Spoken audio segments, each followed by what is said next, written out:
Um, I guess we could get into the infamous CM Punk promo on Monday. I'll let you go first. Absolutely. Nicko is missed for this. I know he's got his I know he's got his lyrics written down.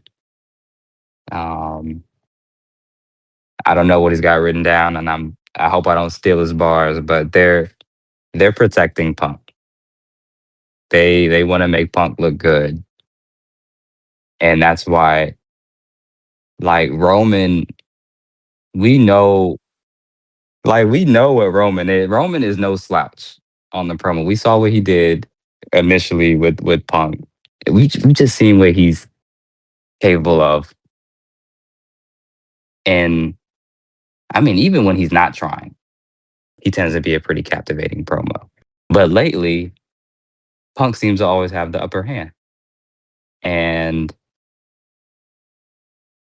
it's they're trying to maintain, elevate and maintain that mystique that Punk has always had as that promo. You know, he's always kind of been he and still is regarded as the best promo in the world. So they they're basically having Roman play ball, play nice, because they want to maintain Punk's overall persona of this, super witty top top three greatest of all time guys when it's time to cut promos. Um, I don't think I think we're it's getting to the point where, like, if once he gets to the Larry bars, is it really gonna like resonate with us? Because I feel like the more we ask for it, he could like Roman can. There's other like personal things he could get into, not just Larry. I mean, that's like the most obvious one, but like, is the Larry bar like really gonna resonate with? It's not gonna resonate with me at this point unless he really like says something disrespectful. But he's been playing too nice to the point where I just don't. I'm willing to move on from that. If you tune in to the Collective Weekly, shout out to the Wrestle Collective. Advocate said all Roman has to say is, "Yo, your wife got a unibrow." End quote. I don't know how much mileage that would actually get, but that's a funny shout. But yeah, just things like that. There's a multitude of things that could really get under Punk's skin. If he's sensitive about being called old, there's a multitude of things that Roman can really do, but he's not. So, and was the Punk promo? People are asking, was the Punk promo a good promo? Uh, and I think it is. I think all of his promos, honestly, I don't think he's really cut a bad promo. Some have been middling, but there hasn't been any bad ones. Like, I think Roman, like, I feel like Roman's been cutting some really jarring promos to the point where it's looking like Punk is leaning towards the face and they want Roman to be the heel. And maybe that's supposed to lean into The Rock coming in as a face. So Roman can be the heel for that, that's probably backwards. I feel like Rock should be the heel, Roman be the face. But that's something that the fans can decide and root for. Decent segment overall, though. Gave Pat McAfee his 2 cents. That was fun. The whole promo was fun. Oh man, Philip Philip Brooks, man, Philip Brooks. Um, it was a great promo, honestly. Like Punk is that's what Punk do. Like he's a great one of the greatest, if not the greatest, promos because he blurs the line between reality and kayfabe. Now that's surface level. Now, you know, shout out to what was my guy name, man? I gotta find the guy that really broke him down because Punk has there's been a lot of hypocrisy, with what Punk was saying, like uh, him talking about Roman being a failed football player, but it's like you failed at UFC. Um, him backtracking. We're bringing up tickets and all of this stuff and prices, and it's like we know you like TKO. Like let's cut the shit. We know you love TKO. They're giving you some of the biggest checks you've ever gotten in your life. So let's not be like, oh, now you want to go at TKO and come on, we know the real here, man. Um, him aligning with he's talking about Roman aligns with the yes men and advocates and bro, you literally were with Paul Heyman and you had a crew of people that literally followed you like the cult,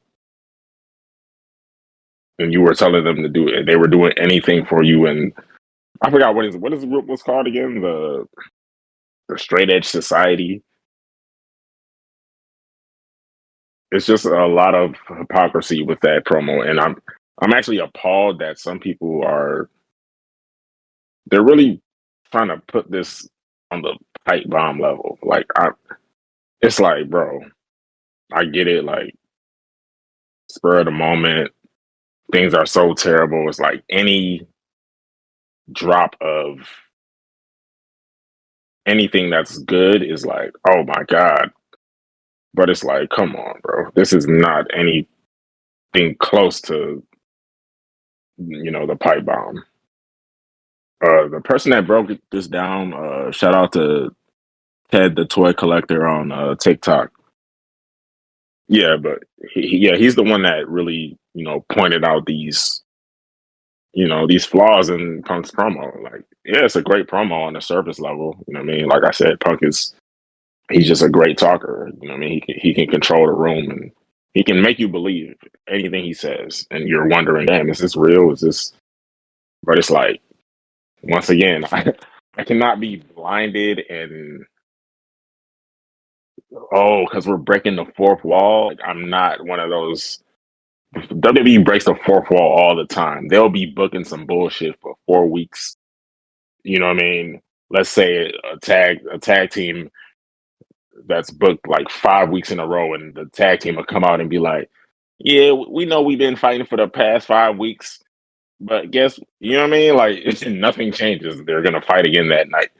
So breaking the fourth wall, that's cool, and Punk is the right guy to do that type of shit. I mean, it's crazy because it's kind of like right messenger, but at the same time, it's the wrong messenger. You know what I mean? That's the crazy dynamic about this promo because it's like, yeah, Punk is the guy to do that shit. If you want to blur the lines and make this shit seem real, yeah, call Punk. But when we're talking about Punk within the last 2 years, all the backtracking and all the hypocrisy, it's like I don't know if you Punk can say this. You know what I mean? We know you're on the side of TKO. You don't hate TKO. You know what I mean? And then these weird ticket prices, they keep trying to finagle like, oh, we're gonna drop him. Oh, we're now they're raising them again. It's like y'all panicking. You know what I mean? It's cute that y'all are leaning into this TKO versus WWE thing. Like that's cute. I mean, salute to y'all. Not running away from that, and maybe it turns out good. You know what I mean? Maybe in the end something good comes out of this, and there's this big TKO versus WWE culmination at some point. But yeah, Punk. I mean, I guess it's a 50-50 for me with the promo. You know what I mean? Good promo on the surface, but when you really break it down and, you know, it's like, nah, I don't know, Punk. But it was a good promo on the surface level. I think you nailed it. That's a huge issue when the hypocrisy behind it, and the the redundant cases of WWE always trying to revisit the hits, trying to manufacture what things that happened 10 to 20 years ago sometimes. Like they want to manufacture another pipe bomb. You're not going to do that again. That was lightning in a bottle and it was organic. Like stop labeling it as a pipe bomb. Just let it be what it is. Let it become a pipe bomb. Don't just say this is about to be a pipe bomb. That's insulting. That insults longtime fans. And it's just jarring to fans that might be new. Ah, I gotta still want to soda lines again, man. What happened to the game I love? What happened to the game that I love, man? Let's start here. I agree with everything both you brothers said. I'm not going to try to reiterate because y'all kind of got right to it. So salute to y'all on that. Dev, I'm with you on the fact that I do think at this point it's kind of obvious we are protecting CM Punk. I'm a like let me break kayfabe tonight. I'm gonna break kayfabe. Everybody know I'm a Roman fan. Before that, I am one of the biggest CM Punk fans in the world. Like I probably got him, and it's gonna sound crazy to some people I know. I probably got Punk in my top 3 wrestlers ever just because of the persona. Off of that alone, right? So when I hear the brother get up there and say certain stuff, it hurts my soul to see what they are doing to Phillip Brooks from Chicago.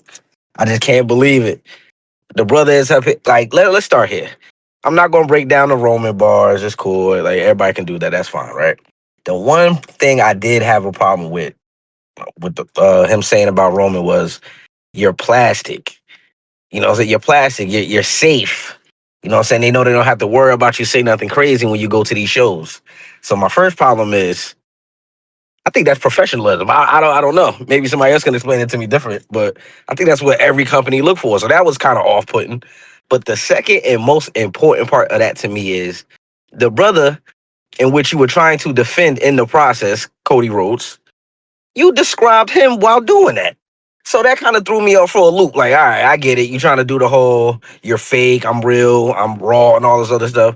But in the process of doing that, you described Cody Rhodes because they do that with him. So that was kind of like, all right, I get where you're trying to go with it, but yeah, you kind of shot yourself in the foot here. Let's get to the TKO bars, though. I'm with Soda. I'm kind of 50-50 with this because it's like, while I do think it was fire that you went out there and did this, apparently off the head, they gave you bullet points and you just went out there and did what you did with it. I'm fine with all of that. My only thing is, and I'm going to agree with Soda here, is again the hypocrisy because just a couple years in AEW, a couple years ago in AEW, you looked Maxwell Jacob Freeman in his face and said something about main event in one of 2 nights of a weekend extravaganza. Like that happened. You know what I'm saying? So now for us to be in this position where we're on TV, you went to Saudi and apologized. So that we here today, man. You went to Saudi and apologized. We done see you the brother John Cena got in. Speaking of which, the pipe bomb 2.0, as they coined it at the time, he got up there and looked at you and said, "Brother, you're not against TKO. You're actually Mr. TKO now. Everything that you fought for before, you have become." We got him. So we fucking got him. And I just couldn't believe what I was hearing Monday night. Like again, I thought it was fire. Once we got to the TKO bars, because I was waiting for that. I kind of knew that's what he was going to do, especially once I seen him walk into the ring to start the show. I said, all right, I see where we going with this. But then once you listening to it, it's like, while I agree, we should lower the ticket prices. And this is probably going to be the only time I agree with anything Pat McAfee has said since his return. But brother, what it sounds like now is you effectively got up there and told niggas, lower the price because I'm not worth what you trying to charge for this. That's what it sounded like. And in hindsight, it's kind of crazy. But as a fan, I'm with you. You should lower the prices and the building would be full because normal people would have access to these tickets. But just from a promo standpoint and you holding down these morals from 2011 that you had, it's just not hitting in 2026. We gotta stop with the hypocrisy, man. I'm with Dev on the whole. Like by now, we probably would have heard a Larry bar from anybody else. You feel me? Like if this was Drew McIntyre, we hear a Larry bar or something the very next promo. You feel me? But it's something to the fact that you told a man you was gonna bury him next to his father, And the very next promo, the only thing we got to was "You're old." That's crazy to me. Like, and especially when I've seen Roman Reigns go at Seth Rollins about his wife, Matt Riddle about you even having a job here and shit like that. It's like we went to "You're old." Somebody got to explain that one to me. I'm still a little confused by that. We didn't get to know. Hold up, man. Where's the soda? I'm sorry, I gotta do it again, man. Where's the Where are the personals, bro? Like I'm so confused. Like so now when a go home show, we already know what's gonna happen. We get a pull apart brawl. Roman ain't really gonna reply to nothing. So effectively, and I agree with Cash on this. He should have cut this promo 2 weeks ago, or one of the first promos that they did together. That's where he should have cut this promo. I feel like we should have these brothers cut these kind of promos to the opponent and not while the opponent's not around. I just think that's kind of counterproductive because then you kind of force whoever's writing Roman's response or whatever. We gotta go back at this brother with some personals, but we just let it fester and we went with the "You're old" and I look better. I just can't believe it, but the TKO bars, again, 50-50 for me, man. It was cool, but it was more so like, I don't know if this Cody should be doing this. That's my Cody should be doing this. I don't know if you should do this, man. And then my last problem, and then I'll let y'all finish, man. Uh I'm a blue brand guy, man. I just don't understand why we keep taking Friday night stuff. I get it. Everybody's not a fan of Friday nights. I understand. I'm not here to, a lot of people act like this is the greatest show on earth. It's not. But when we take the main storyline from SmackDown and we just continue it on Monday Night Raw instead of let's get to next Friday and continue this, and we could have sent CM Punk to SmackDown and cut this promo or something. When we continue it on Monday Night Raw, why do I need to tune in on Friday? That part I don't understand. Like now I'm not even looking forward to a response from nobody. Cause Pat McAfee not gonna say nothing I want to hear. I'm just being honest. He gonna go in there and do nothing but tell us the tickets still ain't sold yet. So that's probably my only other gripe. Other than that, man, I'm with everything y'all said. We got to stop trying to reheat, re-rock the work. Like the pipe bomb was the pipe bomb for a reason. We not getting one of those again. You just got to leave it where it is, man. Like I'm with Dev on that. WWE got to learn to leave stuff where it is. It was great for a reason. Like we're never going to get WrestleMania 40 again, and that's fine. You feel me? We just got to leave the hits as the hits, man. Salute to the brothers, though. My apologies. I wanted to bring Punk got to come back to the front of the class again too, because another bar I just remembered. MAGA fee. Slow it down. I just dissed you. Rewind. Do you know where you at? Do you know the company you're in right now? Your your creative overseer, Paula Beck, is on the front lines of Trump's administration of health in the White House. I'm pretty sure a majority of the wrestlers in WWE, like Nico said, are probably MAGA. So it's like it's kind of crazy. Yeah, it's kind of crazy. It's just like, damn, Punk. It sounds good. You know what I mean? It definitely sounds good, but it's like, so who are you? Whose team are you on? TKO or WWE? Because you kind of going at WWE right now. And then, yeah, and just like y'all said, the material of because he said some things, and then it's like, imagine if Roman was able to rebuttal this shit. You know what I mean? But they're not tapping into nothing of the rich history that Roman speaks of. They're not tapping into none of it at all. Man, that shit was like I said in the chat. That shit was it was lit and it was trash at the same time. Like some of the stuff he said, which I said before, like this whole um road to WrestleMania dude been on his hypocrite train. Like you can't try to shoot Roman down for certain stuff when you doing it or people close to you are doing it. Like you try to make fun of Roman for being a part timer, where he's still the biggest star when even though he's a part timer and your wife is a part timer. You talk about him needing help from his cousins, and the only reason you was able to put him through a table is because somebody else took a spear for you. Like you, now, when he called him, what he called him a bug tooth nepo baby. I thought that was kind of funny. Um, but most of his the punches towards TKO was lit. I liked it, and I feel like that he was saying like he meant that shit. What he was saying about them. But I'm just ready for this match between him and Roman to happen because the promos just been kind of mid. I'm not even gonna lie.